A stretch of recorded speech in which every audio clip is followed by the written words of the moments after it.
Platí to ako pre Čechov, tak aj Slovákov. Nemusíš mať rád komunistov, môžeš byť zásadným odporcom socializmu, ale toto sa jednoducho nedá poprieť.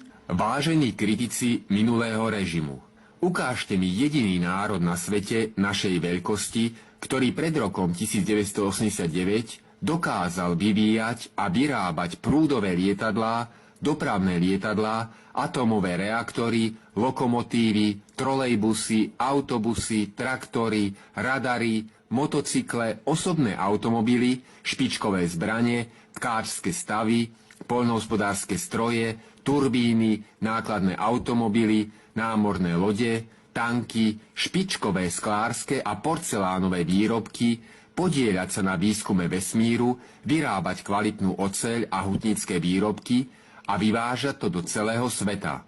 Národ, ktorý bol úplne sebestačný v poľnohospodárskej a potravinárskej výrobe, bez jedinej koruny dlhu, naopak so značnými pohľadávkami v zahraničí. A tak ďalej, a tak ďalej. Dnes nevyvíjame a nevyrábame nič. Sme iba montovňa automobilov.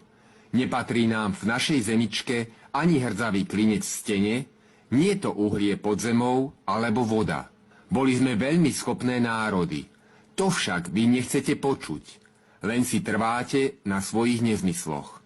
O potrebe previazanosti s vyspelým západom, ktorý si nás skrotil ako lacnú pracovnú silu a odbytiská pre ich šuntové produkty.